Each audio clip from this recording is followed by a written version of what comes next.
ब्रह्मपुर माँ बुढ़ी ठाकुराणी यात्रार परंपरा मध्य अन्यतम होछि पोरभा नाच।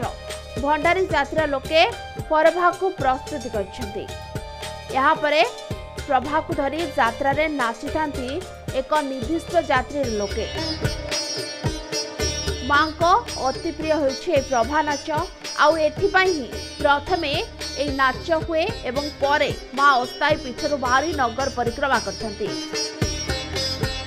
ब्रह्मपुर प्रसिद्ध माँ बुढ़ी ठाकुराणी यात्रा रे देखा मिलता है विभिन्न प्रकार नाच। आउ समस्त नाच ठारू नियारा होछि परभा तथा प्रभा नाच।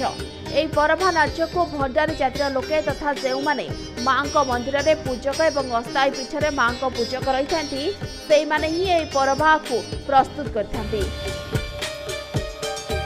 माँकर अनेक ना रही आउ से ना को नहीं विभिन्न रूप गठन करासिबा परे परभा प्रस्तुत कराई थे। माँ रूप को नहीं प्राय 10 रु अधिक परभा रही। प्रतिदिन भिन्न भिन्न रूपर परभा को नहीं यात्रा रे उपस्थापित कराई थे। यहाँ परे एही परभा को नहीं एक निर्दिष्ट जातिर युवक माने निज पादरे पाउची बांधी चांगु वाद्यर ताले ताले परभा को धरी नाचिथांती। आउ एही परभा नाच माँकर अति प्रिय।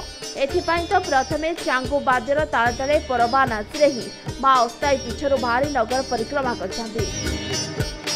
एबड़ी परभा वर्ष वर्ष धरी प्रस्तुत करछन्ति माँ मंदिरर पूजक तथा परभा प्रस्तुतकर्ता। आमर वंश पराक्रम आमर तो सीधा पूर्व पुरुष चांगु बाजा बाजी बाजी आसी बजे आसचु आमे। अबे तो बापा बापा घर अच्छी मेन मेन दिन माँ दिन में डखरा होती बापा आसुँच बजाऊँच आ चांगु बाजा हूँ माँ अति प्रिय बाजा। चांगु बाजा बाजिले माँ मन प्रफुल्ल हुए खुशी हुए।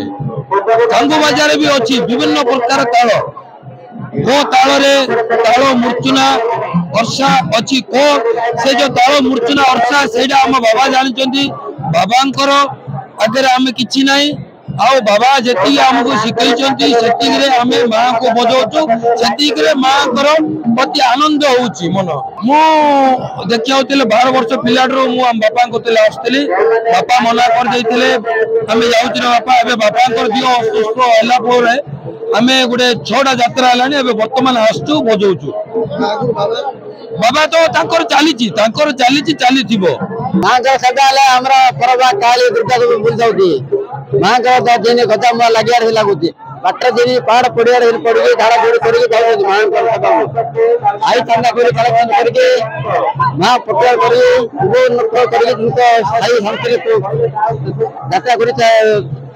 उन्नति चलुची माँ बुढ़ी ठाकुराणी माँ जगत जननी माँ जय माँ बुढ़ी शांताणी। ब्रह्मपुर बाबुला पाणिग्राही रिपोर्ट समय।